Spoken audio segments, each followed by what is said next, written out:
Um, well, today we have a very special guest with us. You may have seen him in many, many movies before, but you may not realize it.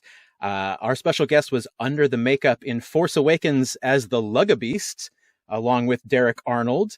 He also was in The Last Jedi playing the Thala Siren, which, correct me if I'm wrong, is the creature that generates blue milk. Correct. That is correct. You gave Luke his morning milk. You also saw him as Ponda Boba in Rogue One, and also as the creature Bor Gullet, that had the psychic powers, and also as Admiral Akbar's descendant in Rise of the Skywalker, Aftab Akbar. But you probably won't recognize his face because Tom Wilton has been under heavy makeup and puppetry for all of those roles. Tom, I didn't realize how prolific you have been until I went back and read your Wikipedia article about all the characters that you've played in the recent Star Wars films. IMDb is slacking though, because that's like half of those aren't on there. Yeah, I need to go. I recently went on there and tried to consolidate. One of the things about IMDb is when you work for a different production company, sometimes what they'll do is they'll put you on, and it will be under your name, but it will be under a different sort of place. So then actually recently I had to go through and I was like, oh, that's one of my credits and that's one of my credits. But it was like Tom Wilton, like in, like Tom Wilton number 5, and then there was Tom Wilton number 6, Tom Wilton number 7. And I was like, no, they're all me. It's me. Yeah. I know exactly what it is. Consolidation, but we have something called Moby Games in the video game industry that is sort of like IMDb for video games. And my name is Chris Baker, and it's a pretty common name. So there's like 4 of me if you go to Moby Games. Yeah. I know exactly. There's also on there's a Tom Wilton who is British, but he now lives in New York, and he's a filmmaker. And that we doesn't make quite things often easier. get confused. So I'll receive messages from Tom saying, I think this inquiry might be for you. And I know how that goes too. I have personal experience with that as well. I have to admit, as I was doing the research, I often came up to your directing credits and I went, hang on a minute, this might be a different Tom Wilton. Yes, that's not me. That's not me. What led you to this sort of specific style and type of acting? Did you start from an acting background, or did you start from a puppetry background? So I started as an actor. I trained as an actor here in London, and I toured theatre around the regional theatre around the UK for about 5 years after I graduated from drama school, and that led me into my first role in the West End. So I joined as an actor in the ensemble of the National Theatre's production of Warhorse, which at that point was about, I think it was in its second or third cast in the West End at that point, but it still hadn't really generated the huge kind of buzz. It was it was climbing. It was on the way to becoming this absolutely phenomenal smash hit show. And it was there that I learned puppetry. That's where I got my start in puppetry. And so in the ensemble, the acting ensemble, you were doing all of the puppetry which supported the show other than the big horses. So for those listeners that don't know about Warhorse, it's based on the novel by Michael Morpurgo, and it's about a young lad at the outbreak of the Great War who is separated from a horse that his father has gambled on and won. And the joke is that they're looking for a farm horse, a plough horse, and actually he's ended up getting this kind of this horse which is really not fit for ploughing at all. But the boy develops this bond with the horse, and then the animal is sequestered into the army. And the story is the lad going off and essentially sort of trying to track down his horse, and the journey that both these two characters go on. So in the show, you have the 2 main horses are Joey, who is the main horse that is the horse which is affiliated with Albert, who is the boy, and then you've got another big horse called Topthorn, who is one of the army horses. So those were the 2 big horses in the show. So as actors, we did all of the puppetry around the outside except the big horses. and I did the show for about a year, and I was kind of, and I was like, it's really interesting, no one's really the audience, no one's really paying attention to the actors here. Everyone's watching the horses here. And so an opportunity came up to be on the big horse puppetry teams, and I leapt at the opportunity, and then found myself puppeteering Joey. So I was the front legs of Joey the horse, slightly more glorified position than the back legs of a pantomime cow or something like that. And it was a great privilege to be part of that show, and really I owe that show a lot, because it's where I got my start, really, and it was directly from Warhorse. It was Warhorse that led me, slightly indirectly, but it led me to The Force Awakens. Because my understanding is that obviously Kathleen Kennedy has an association with the stage show, because Spielberg saw the stage production and fell in love with it and wanted to turn it into the film. Yes. So when J.J. Abrams was in London, my understanding is that Kathleen Kennedy took him to see the show, and he also loved it. And he said to Neil Scanlon, the creature effects supervisor on The Force Awakens, I believe they had a conversation where he asked for something that was kind of inspired by the war horses. And so that's where the Luggerbeast came into creation. And so that's how myself and Derek Arnold, we were both warhorse puppeteers. That's how we found ourselves puppeteering the Luggerbeast in the deserts of Abu Dhabi. I didn't realize there was a direct connection between Warhorse and the creation of the Luggerbeast. I'm not terribly familiar with theater, but what I knew entirely about Warhorse was the puppetry and how much that featured into it. So that's what it's mostly well known for. That's really fascinating. When you first joined the cast of Willow, did you knew that you were going to be playing a character under makeup like you had in previous Lucasfilm roles? How much of that character was defined when you were cast? Yeah, that's a really good question. So I guess it was early. So when we shot it in 21, didn't we? I think. No, we shot it in 20. Was it 20? I think the end of 2020. So it would have been early 2020, I think. There was some conversations had between myself and Katie Newitt in the CFX department that my name had been suggested for a character on the series, which was very exciting. And at that stage, I knew that it was a troll character, but I knew nothing more, really. I was also I was terribly excited that Willow was going to have this new life.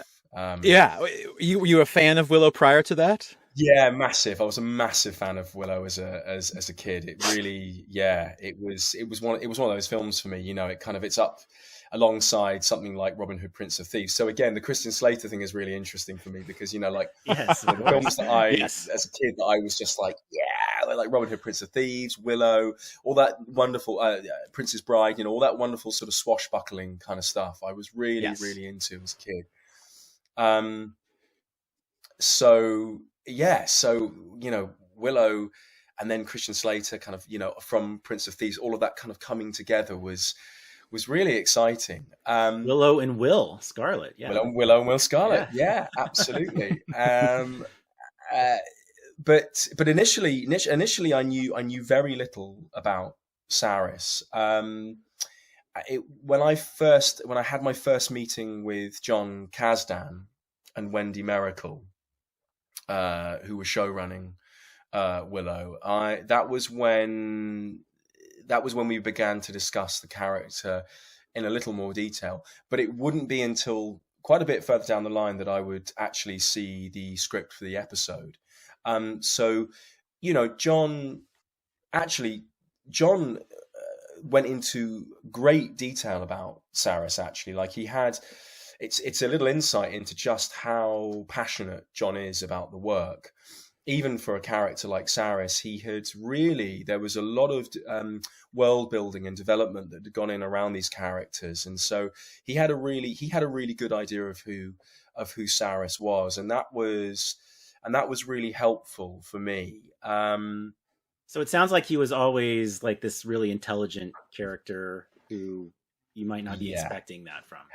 Absolutely. Right from the get-go, the thing with Sarris was that it was going to be a shock to the system. We were, as an audience, we were going to see these trolls, and I think that was the aim of the game here. Really, it was to surprise people. We know the trolls from the original Willow film, and they're not intelligent creatures, and then all of a sudden, Sarris appears and he opens his mouth and he's speaking, and not only is he speaking, he's speaking like someone from the TikTok generation, which again is really right. Which was just like wow. And again, that was something that I had to get my head around. Really, it was thinking about how to play the character, but that of course didn't come until further down the line. Yeah, when I had an opportunity to read the script for the episode. Yeah, what was your reaction as a fan to the direction of Sarris? Because you obviously know the story, the movie Willow, and how different the trolls are there. Yeah. When you found out yourself, like what Sarris was going to be like what was that like? Well, I think the first thing was that I thought this is really brave. It's really bold and it's really brave, and I think that's it's clear that the reception for the series has been relatively mixed. I think that's probably fair to say. But what I wholeheartedly respect about what John has done with the series and his vision for the series is that he's made a really bold choice and he's stuck to that, and he's gone for it, and you have to respect that, I think. Absolutely. And that's absolutely how it was for me when I was reading, the episode 6 on the page, and certainly beginning to get my head around Sarris. I was like, this is really brave, because you're either gonna love it or you're gonna hate it. You've got this sense of like, well, people are either going to be like, this is ridiculous, or they're going to be like, this is bonkers and amazing and fun and wacky and crazy and all of the good stuff. But it's bought and paid for as well, because again, I understand. I do understand that some of the reactions to the trolls being able to speak have been questionable, but ultimately, from my perspective on the page, it was always very clear. These guys have been chugging on this liquid dark magic, and it has vastly accelerated their intelligence. And but not only has it vastly accelerated their intelligence, it's created these monsters out of them, which I think is really interesting, because I do wonder. I mean, I haven't had a chance to put this to John or reflect upon whether or not this was something that he intended. But I do wonder if there is a comment there about, when intelligence goes so far in one direction, whether ultimately you turn into a creature like Sarris, Interesting. Yeah, that's pretty cool. Yeah, there's a lot of sort of banal evil to the trolls. There's a lot of it almost feels like an industrialized or sort of capitalist society that they've created. Your character is not the king; he's the chief administrator. They refer to people as supervisors. I think that was the most fascinating thing to me, was that sort of framework for evil. Were there any sort of character, sort of inspirations that you had for that sort of very specific sort of banal evil? Yeah, I think it's interesting, because I it didn't occur to me until actually we were there. It was when we were there and filming it that John said, this is great. It feels like you're channeling John Malkovich. And it was only then in that moment that I thought, oh, hang on a minute. Yeah, actually, it does have something of the John Malkovich kind of about it, perhaps in something like Con Air or something like that, you know. Yes. It's this very dry, very dismissive, kind of sarcastic, you know, character who clearly sees himself, you know, far above all of the rest of these kind of sort of, you know, minions that are around him. But ultimately, and this is what I always held at the core of the character. Ultimately, he knows he's never going to be human, so he's a bit like King Louis in the Jungle Book. You know, it's the whole sort of I want to be like fascinating. It's this kind of thing of like, hey, look at me, look how intelligent I am, and hey, I can you know, I can banter with you, and I can have this kind of interaction. And a bit of showing off as well, but also ultimately, I think underneath it all, I suspect Sarris is actually, you know, he kind of wants to be accepted, you know, as an equal with the Daikini, which of course is never going to happen. Is this stuff they told you, or is it just kind of like what you kind of? No. A lot of stuff that I internalized, things that I thought about when I was sort of, you know, generating choices for the character. I think that feeling that I was just describing definitely led to the improvised line that I was so pleased that they kept in. Obviously, when Sarris is stabbed by Kit, you know, and we riffed on a few different lines, but the one that went in was I was just beginning to like you. And I think that's his thing. It was a bit like, actually what he's really saying in that moment was, oh, actually, you know, I want you to like me, you know, like, oh God, you've killed me. But actually, I thought we had something here, you know, I thought we were friends, so I thought we were getting somewhere. So it's really wonderful that you found an empathetic core inside of a truly unpleasant villain to begin with. That's really sweet. Yeah, and I think that's so really you mentioned important. that those lines.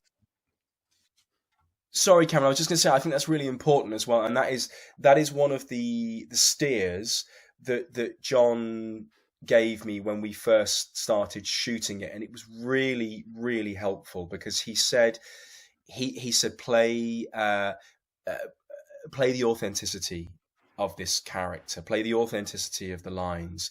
You know, I think with a character like Sarris, when we first started workshopping it, I think, you know, I was playing him as this kind of maniacal, evil character, and it probably was a little bit too, you know, on the nose.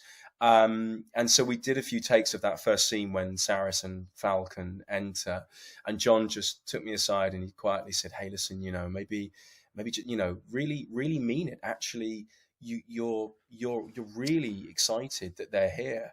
And you know, so play that. And as soon as, you know, it's that little kind of light bulb moment. And I remember seeing something that John Krasinski, I think, said when he was doing. Did he do? Was it the American Office that John Krasinski did? I think it was, wasn't it? Yeah. And he said he'd been given this scene to do, and he knew it had to be really funny. It was a really, you know, a really funny scene, and he'd been kind of agonizing over how to play funny. You know, it's like, how do I do this? And then the director said to him, "Don't play it. Just be sincere. Just play it sincerely. And if it's funny, it will be funny." And that sort of that was in my head at the time. I thought that's a really, really good note. Just play the sincerity of that moment, which is that Sarris is really excited to have these Daikini here, and obviously Willow there as well. But play the sincerity. It's a strong note, and it changed the dynamic of the performance for the better. Sounds like at the end of the day, he just wanted friends. Yeah. I think it's sad. I think he just wants to be loved. It's like everyone. He just wants to be loved and accepted, you know? Right. There's a real empathetic Stockholm syndrome would set in or something. Yeah.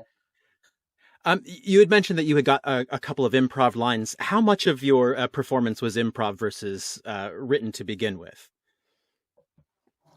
Not most of it's on the page. Most of it's scripted.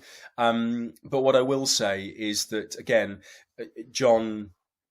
And I understand this is the case for the rest of the episodes that were shot as well. He created a really open environment, a very generous environment in which Yes. playing, and that sense of, and you can feel that in the series. You can feel it. There is Absolutely. there is a fun. Everyone is having fun, and we know this as an audience members, don't we? We sense this whether we're watching a play or whether we're watching TV or film. You can tell if the actors are having fun, and I think and that's down to John really, and the environment that he created, which was one of sort of play, and it was safe. We felt safe to play and have fun, and I think that's when you get the best out of people.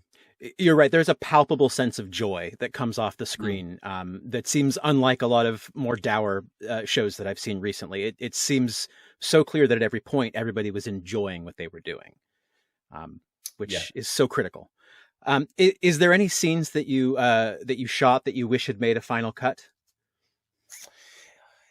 I was thinking about that. No, most of the stuff that we shot went in. I'm trying to think if there was anything that didn't. I think possibly some of the interrogation section was truncated, understandably, to try and think you're always going to lose. You're going to shoot more than you use. I think some of that was truncated, but no, I was very happy really with when I saw the episode for the first time with the amount of coverage that had been used. I thought it was because you never know. Everyone. Yeah, absolutely. Every actor has a story of either something that's happened to them or a friend that's been through something where they go and they shoot something and they get really excited about it, and they get invited to the cast and crew, and they bring all their friends and family, and they sit down and they watch it, and then it finishes, and their friends and family are like, where were you in that? And they have to, oh God, I got cut. I was on the cutting room floor. So you never know. And truly, it's out of your hands. Sarris, I felt like Sarris too. was, he was fairly integral for the storyline of the episode. So I knew he was going to be there in some. You always have that fear. I think that how much is going to stay and what's going to get cut. Are they going to like me? Is it is the performance going to be enough? All those kind of questions that we ask ourselves as actors. Is there anything about the lore of the trolls that they let you know that maybe didn't come through, like through dialogue or anything like that? That probably harks back to the initial meeting that I had with John. I don't think it changed. I don't think it changed that much. The big thing really was the fact that they, I think one of John's notes at the time was that this stuff is like, it's like it's like dark magic steroids.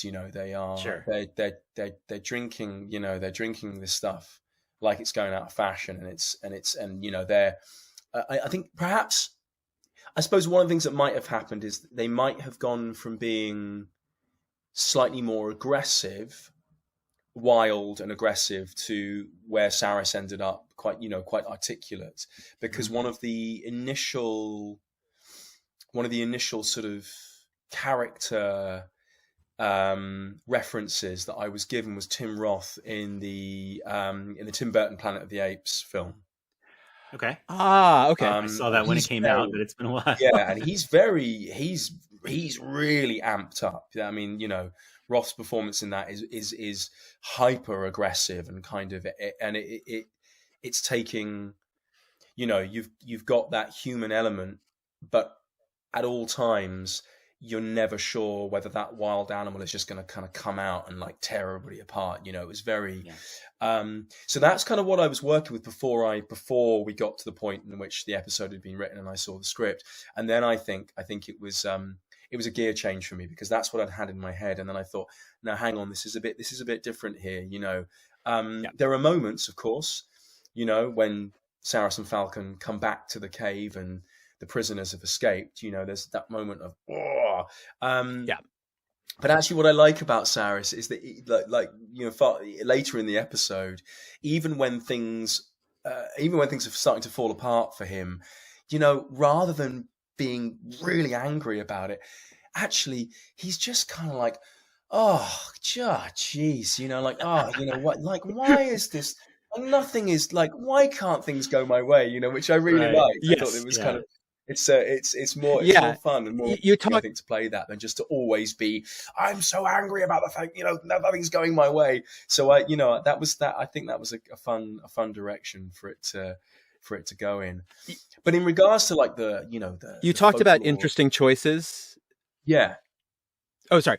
You talked about interesting choices in the acting, and specifically that sort of resignation that Sarris feels at the end, the sort of, calm and not upset, I think really stuck out to me as such an interesting and confident choice. I really enjoyed that. Thank you. It was a lot of fun to play. Yeah, well, like you were saying though, just going back to the whole lore of it all, just the fact that the elixir is making them smart, that's not actually stated in the show. It's something I think we both kind of inferred. They say it makes them stronger and faster, I believe, but smarter is not in that equation. Yeah. So I is that something they outright told you that yeah, I mean, that's definitely something that was that we discussed. It's definitely something that we discussed, and I wondered whether or not perhaps it's something that maybe it's just something that we as an audience kind of, we just get it from seeing. Well, some people don't, but yeah, I think. Yeah, I know. Yeah, the more intellectual, the ones who actually liking things. Yeah, I think we get it. Yeah. Yeah. Well, yeah, I think that's the thing, isn't it? I think you're going to be, you're going to be kinder perhaps if you see what John's trying to do, I think, with the trolls in that regard. But again, I get it. I mean, like, it's as I said, as a lifelong fan of the original film, reading that script, there was a sense of, well, okay, this is going in a very different direction. But I think it's part and parcel of some of the exciting stuff that Lucasfilm have chosen to do. And I am, I'm a white guy in my 40s. I grew up with I grew up with the Star Wars films. I grew up with Willow. I grew up with Indiana Jones. I worshipped at the altar of the Lucasfilm, temple, and so I am that demographic who seem to be really angry about things, and I get that and I understand that, but for me personally, I just think, well, there is a passing of the baton, isn't there? Yes. I remember I was in New York, actually. I was visiting a dear friend of mine in New York, Christmas, the year that The Last Jedi came out. And I was with my son, Henry, and he at that time, I think he was about, I don't remember how old he was, but he just reached that age where he was old enough to see a Star Wars film in the cinema. So we went and we saw The Last Jedi in the cinema. And The Last Jedi, of course, has come under huge criticism, from a certain base of the Star Wars fandom. And I sat there with my son, and he lived every second of that film. It was like he was there, he was in it. And I was like, that was me when I used to watch the Star Wars films. And it's like, and I think you have to understand that this is about passing the baton on. And I think Willow very much falls into that sort of, and I watched the series and I thoroughly enjoyed it, but there were definitely times where I was a bit like, I'm not sure this is for me. Yes. Fair enough. Because there was stuff that I didn't even get. I was like, I had that sort of feeling of like, oh God, God, this is making me feel, this is kind of making me feel a bit old, but I don't think that's necessarily a bad thing. And I embrace that. And I embrace the fact that, there are exciting new stories to be told, and a lot of that is about broadening those horizons, opening it up, throwing it wide open, and saying, hey, look at all these directions that we can take it in, and that's a great place to be, I think. Yeah, absolutely. Absolutely. I mean, it's kind of an funny, open field. talking about how we're all guys in our 40s here. And I, I get the criticisms too when they come up. And some of it isn't as much for me as it is for other things. The last show we did, I made the mistake of saying Grayola instead of Gray Laura, which is like the people who are really into the Graydon and Allura relationship.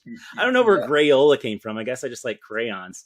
I like we show our age quite often. Yeah. Yeah. So that is a little embarrassing, but at the same time, as I told Cameron, we should totally own it. Like people like us who maybe aren't like the core demographic, but we're still into it. Yeah, we're the Grayolas. I mean, I think we're all, as 40-year-old white guys, we're all finding things in the show that we are loving. And I think it's wonderful and healthy for us to find things in the show that we say, that isn't for us, that's for someone else. Because that's how franchises continue, and they don't just get made for the same audience over and over again until we're in a rest home somewhere. But there's still plenty the proper for us. I mean, way for it to go. Absolutely. I wonder how many people, how many Gray Lauras. I always have to think about it. How many Gray Lauras, got like everything in episode 4. In Knockmar Castle. Did that hit the same nostalgia chord that it did for like me and Cameron? And you too, I'm sure, Tom. I thought, the more I think about it, the more I think that particular episode is like the perfect mix of hitting the nostalgic chords you want something out of this and advancing the story, being integral to the plot, because all that stuff was, especially, I think the best part of the entire show, other than every scene with Sarris, of course, is is when Allura is there and she sees her mother about to die. That's just like, how impactful would that be in your own personal life? First time seeing what she looks like and then knowing what's just about to happen to her. It's like, kind of gives me chills thinking about it. Yeah. But can I do 2 real quick questions just to close up about makeup and doing your work in full body makeup? I've always grown up hearing, you sit in the chair for 8 hours to put all this makeup on. Is that still the case, or has there been advancements in makeup special effects technology the same way there's been advancements in other makeup or other special effects?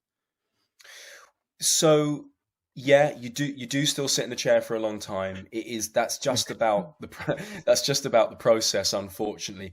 I mean, there have been lots of other advancements kind of that lead you up to the point where, you're having these things applied. I mean, particularly, for the creature effects department, for Neil Scanlon's creature effects department, it feels like everything is just like, it's a brave new world. And like, it wasn't that long ago. I mean, I've only been working in creature effects for 10 years, but when I first started, you very much went and you had the life cast, whether that be your hands or your face or your body, whatever it was, but you had to stand there and they applied the alginate and they took the cast of and all that kind of stuff now. And now, we're in a world in which actually we're moving towards the point in which the scanning technology is becoming so good that actually you don't need to do that any longer. You can just go and stand in a room and they will do a full body scan of you. And then that obviously gets, fed into the computer, and then you can, work out how you're going to have your different pieces and how that's going to break down and then be applied. And it's exciting. But in regard to the application part, I mean, hey, listen, there might be some advancements that I don't yet know about. But for Sarris, that process was, I think we're talking about 5 hours. I think. Oh, God.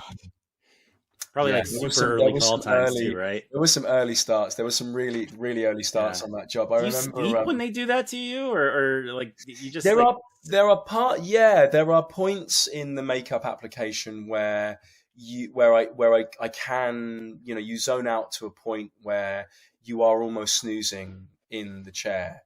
When the pieces are first going on, you're very aware of that. If it's 2 o'clock in the morning and people are sticking stuff to your face, you know, and you've had 3 hours sleep. It's like, oh my word, you know, how did I end up here? You know, like what bad choices did I make in my life that resulted in sitting in a makeup chair at 2 o'clock in the morning, having this cold glue stuck all over my face?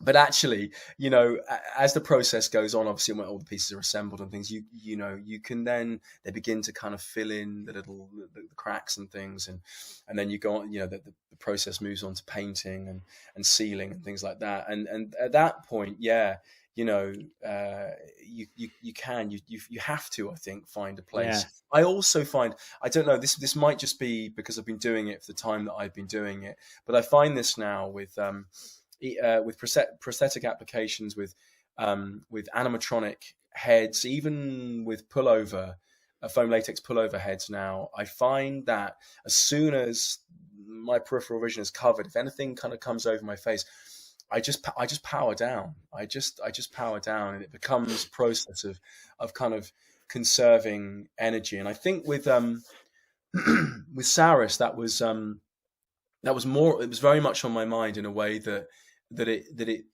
perhaps wasn't or isn't in some other scenarios with animatronics or with pullovers, because with Sarris, you know, these two worlds were very much colliding for me. It was a world of two worlds that I knew very well and were very familiar with coming together. But that process of saying, right, you know, there's the endurance aspect of the makeup and wearing that for long hours, but then also that part of me that's going, right, now I have to be this character, and this character has to come from the inside, and it has to come through all of this makeup. It's like it's got to go, yeah.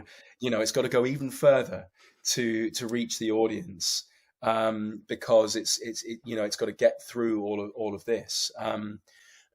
So yeah, I found the powering down and the I found it very beneficial, actually, sitting in the chair in those moments where, you know, because it ebbs and flows. You find, you know, you're all trying to keep each other buoyant. You know, whatever, 2 o'clock, 3 o'clock in the morning.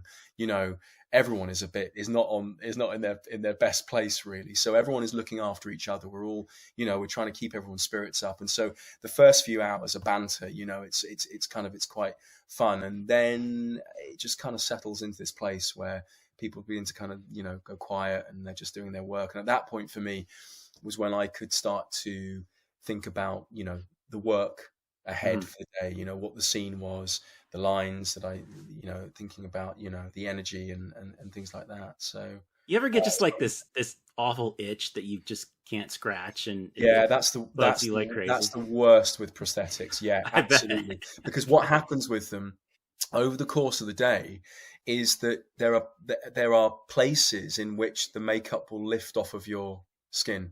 So there'll be little pockets underneath the makeup. Oh, sure. And if you get that itch, and then you know, you can't get to it. You can't get to it. Terrible. Sometimes you get phantom itches as well. You know, things that you're like, you know, you know, it's there and then it's gone and then it's back and then it's somewhere else, and then when the makeup comes off, you're just like, oh yeah, and or you itch because you think you should be itching or something. Yeah. It's interesting what the mind, you know, how powerful the mind is in those moments.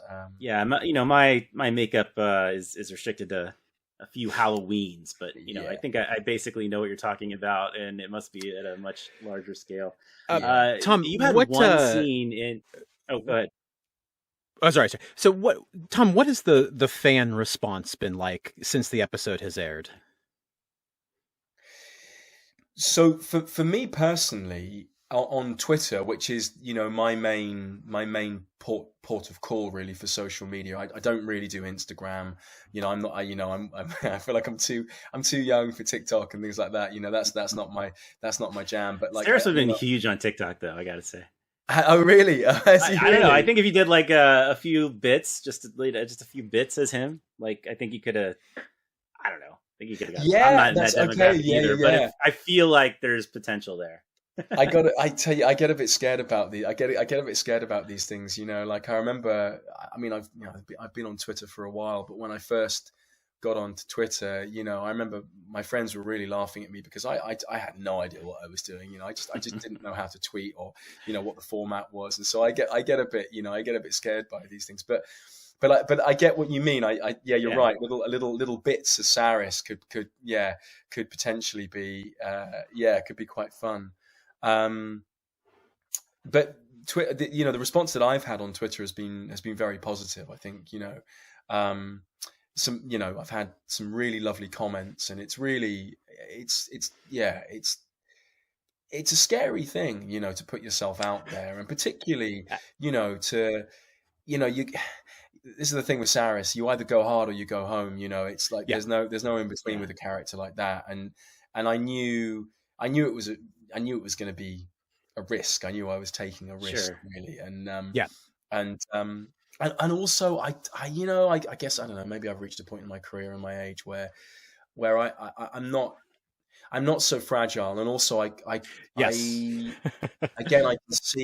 can see other people's opinions on things. It's not so wrapped up in who I am as a person that I can't step outside of it and say, actually, I get why someone might feel that way about it. So weirdly, I find it quite fun. Like I went onto YouTube and watched some of these videos that are absolutely tearing, the Willow series apart, and some things that were said about my character, and I don't know, maybe someone else would be really offended by that or feel that they needed to sort of defend themselves. I just found it quite funny. I found it quite funny. Yeah. And actually, I know, just as someone who, like, maybe that's a mark of, maybe that's a mark that I did my job properly, You were absolutely obviously very confident in your performance. And, thank you. Yeah. And there's definitely been positive response to it as well. I know both of us loved it. I think everyone who likes the show mostly loved it. Yeah. A few haters here and there. And I'm sure there's a few people who just didn't want to see that performance in a very fair manner as well. And that's totally absolutely fine. Yeah. Yeah. But I think you're right, though, that the intensity of the response is a benefit, is a positive thing, even if it's negative, because, you talked about these choices, and we've talked about the show being confidently silly before and really owning those choices. And so even if somebody didn't like that, you still went for it all the way. And I'm so glad that that's the direction the show took. Yeah, I agree. I have to say I'm very proud to be a small part of it. I really respect what John was going for. And I'm whether Sarris lives on or not, really it's for the rest of the cast and creatives. I really hope it gets renewed, because I feel like there's so much more to explore. There's so much more, and it's rich. I think it's really rich. And I don't know very much, but I'm aware that John really, I'm aware that he really went to town with the development of this world and, the season's arcs and things like that. And I think, I would love to see this continue. I got a fun question. This might be a fun way to close this out. So let's just say hypothetically that Sarris, alive and well, he meets up with the trolls we see in the movie. Not so smart, downright idiotic. Actually, if you watch the deleted scene, which you may have seen, how does he react? Is he sympathetic, or is he just totally condescending, or? I mean, I think this to me sounds a little bit like this would be kind of purgatory for Sarris, like he survives this, the magic, is strong enough that actually the wound heals. But for whatever reason, because the crone, the worm, or, that now the well dries up or whatever, and they're in the mines, and now he doesn't have the dark magic. And all of a sudden, all of the rest of the trolls, they go back to being the way they were in the original film. Can you imagine how awful that would be for Sarris? He would just spend his life just In fact, actually, that reminds me. Actually, we so you asked me before about something that didn't make it in. and of course, you can't have everything. We had one day where I had a lot of fun with the idea of where Sarris and Falcon had come from before they came into the jail cell area, and so every time we walked in, Sarris was giving Falcon a ticking off about something else that had really upset him. So at one point I was talking about how the trolls on this level, they smell so bad. I've asked you before about the personal hygiene on this level, Falcon. So I'd be saying this to him as we were kind of walking in, and then as soon as we entered the room, I'd be like, "Hi there," and then it would go straight into the scene. Nice. And so one of the improvs was personal hygiene. Another, I think, was I was getting angry about my lunch order. I'd asked for the salmon and they brought me something else. And so all that kind of stuff. So going back to your question, I think he would just be. It would be awful for him to be surrounded by these trolls. Yeah. Everyone stinks and he can't get the conversation that he needs and he can't get the food that he wants, and he's just like stuck there. It's like being stuck with your most embarrassing relatives. I think I have a Sarris Lives story proposal here. So they just give him all the elixir they have to heal him from his wound, right? And he heals from that. But they don't have the contact with the crone anymore. So everyone is starting to revert. But Sarris, being the boss, he hoards all the elixir for himself, but everyone's reverting around him. So he's left with this bunch of idiots that he can't do anything with. He wants to be top dog, but he also hates it because he can't really tell anybody to do anything because they're too dumb to take his orders. Yeah, I think we're onto something here. Yeah, right. I mean, we need a whole Sarris spin-off show. Yes, exactly. Yeah, right. Totally.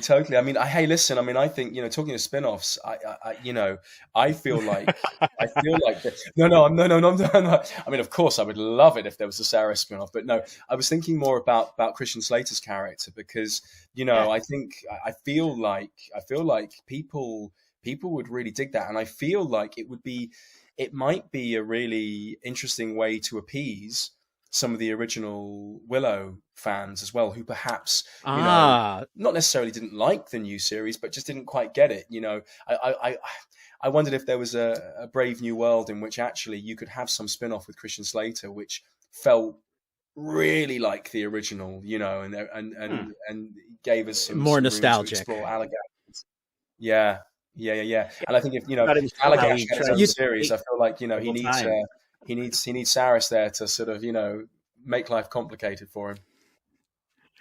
You talked about John Kasdan creating such a rich environment, and I could think of half a dozen spin-off shows already just with the text of this show that I would be fascinated to sit down and watch. One of the things that I loved about the show was how much it felt like every episode was a distinct episode of a television show, and that we frequently got these rich character guest stars who were only there for one episode. And I think it was really fascinating that you had this episode where you were also in it with Christian Slater. And I'm just so stunned by how memorable and how incredible your performance was in this. And it was just an absolute delight to watch you guys in this episode. Oh, well, Cameron, that really means a lot to me. I thank you. I really appreciate that. One of my great anxieties, I think, going into filming it was, knowing that I was going to have to open my mouth and say words in front of Christian Slater. Yeah.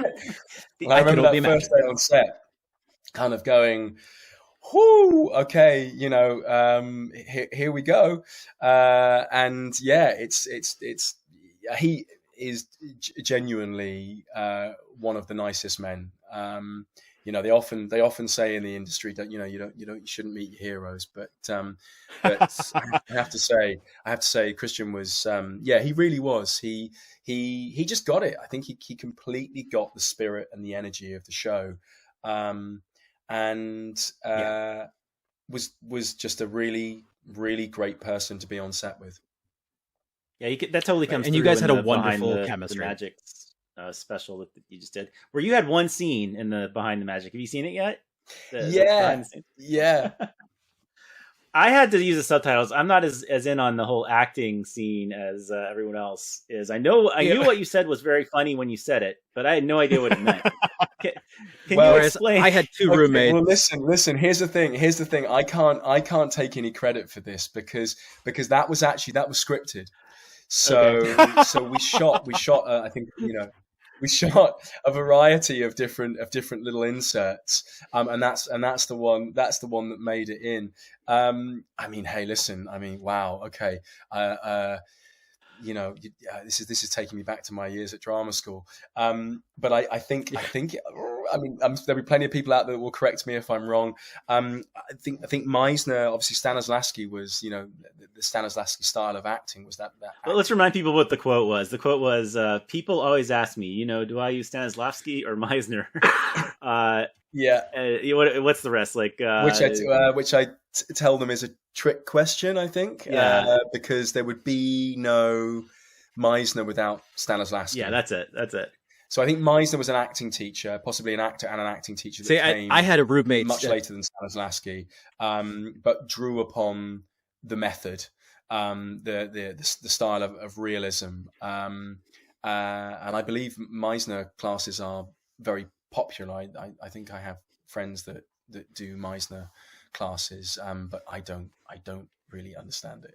I loved it. It works. I best not say too much on the matter in case it works so well in this like really offbeat behind the scenes thing because it is an actor talk. It's actor speak here. Yeah. But you're totally in character of the troll as well as Sarris, and it's just like this nice melding of the two. I think it's brilliant. Yeah. And even if you don't know who Meisner and Stanislavski is, I think enough people get the context to know that this is a joke about highfalutin acting.